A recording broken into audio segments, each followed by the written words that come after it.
All right, if you're in finance, you know the drill. Month-end close hits, and suddenly you are just buried in spreadsheets. But what if you could automate that whole mess?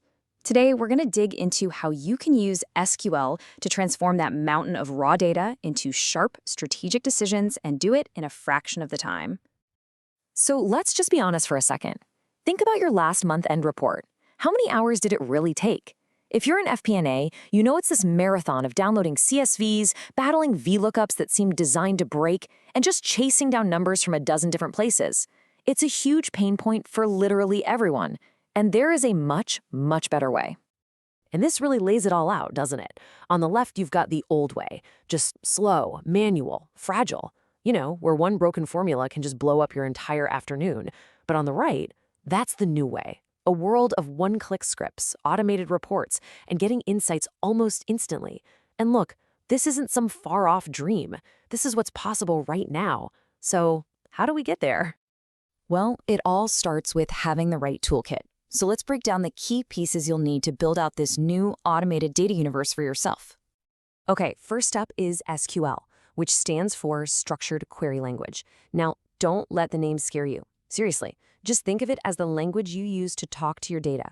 You use it to ask very specific questions, and it gives you back precise answers, right from the source. No more manual filtering. So where does all this data live? Well, often it's in a cloud data warehouse like AWS Redshift. And this isn't your average database. You got to think of it more like a massive, super fast library that's been built from the ground up to answer the kinds of huge, complex questions that finance teams ask every single day. So what's Redshift's secret sauce? It's something called columnar storage. Imagine you have a giant physical accounting ledger, and you need to add up all the transaction amounts. Instead of reading every single word on every single page, Redshift is smart. It just scans right down the amount column. That's why it is blazing fast for things like calculating sums and averages. And here's a peek under the hood at how it's so quick. When you send your question in SQL, a leader node, kind of like a project manager, comes up with the most efficient plan. Then it hands off little pieces of that plan to a whole team of compute nodes that all work on it at the same time, in parallel. They all report back, and boom, you get your final answer in seconds. It's like having an entire team of accountants tackling your problem all at once. Okay, so you've got the tools. Now let's get into the practical stuff. What are the core moves you need to know to actually start pulling some key insights out of all this data? So picture this. You finally get access. You log in and you see this vast universe of data. And that first question that hits pretty much everyone is, okay, now what? Where do I even begin, right? It feels like you've been handed the keys to a library, but there's no card catalog.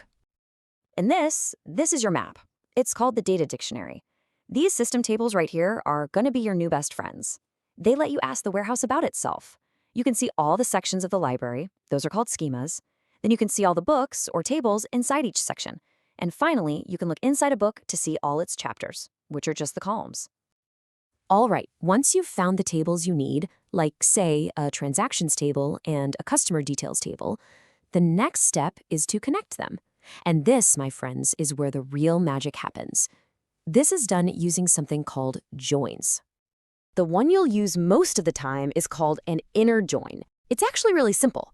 It only gives you back rows where there's a match in both tables. Think of it like the overlapping part of two circles. It's perfect for finding, say, all the customers who have actually made a purchase.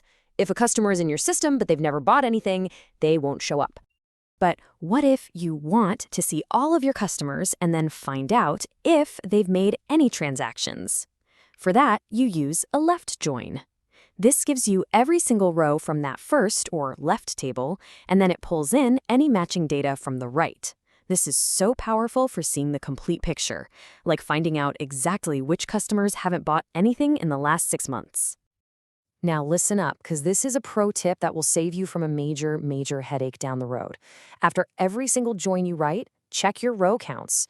It is so easy to accidentally create duplicate rows, which will quietly inflate all your financial totals and lead to some seriously wrong reports. That quick sanity check is your best defense. Trust me. Okay, so we've covered the basics. Now it's time for the pro move. This is the technique that's going to take your queries from a confusing mess to an elegant, readable masterpiece. We've all seen this. I call it the spaghetti query. It's just this giant, tangled beast of a query with layers upon layers of nested logic. Yeah, it might get you the right answer, eventually, but it is an absolute nightmare to read, it's impossible to debug, and there's no way you can explain it to your boss in a meeting. Now, look at this. This is the exact same logic, but it's been refactored into what I call a story query. It uses something called common table expressions, or CTEs. See how each with clause acts like a clean, logical step? It's like a chapter in a book. It tells a crystal clear story of how you got from raw data to your final answer. And this just nails the difference, right? With those nested queries, the logic is just impossible to follow, and debugging is a mess. But with CTEs, you get this beautiful step-by-step logic. You can test each piece by itself, and because you give each step a descriptive name, the whole query basically documents itself. It's a game changer. So, you're now writing these clean, powerful queries. But what's the end game here? Well, the ultimate goal is to put these skills on autopilot so you can truly accelerate your entire workflow. This is the professional playbook for turning a one-off analysis into a reliable, automated report. First, you draft the query and you validate the numbers. Then, you commit your code to version control, like Git, which gives you a history of every single change. From there, you just schedule it to run automatically and set up alerts to ping you if anything ever goes wrong. And why go through all this trouble? Because this is how you get out of the manual grind. This process gives you repeatable, timely, and perfectly consistent reports every single time. No more going in and manually changing dates in your code. You can even have the final report automatically pop into someone's inbox as an Excel file, with a full audit trail of the logic right there in Git. And this really gets to the core of it all. Your true value isn't in rustling with spreadsheets, it's your strategic financial expertise. These tools automate all that tedious work, and that frees you up to focus on the high-impact analysis that really matters. Answering the big questions. So I'll leave you with this thought. You now have the keys to a universe of data and the map to navigate it. The only real question left is, what is the first critical business question you're going to answer?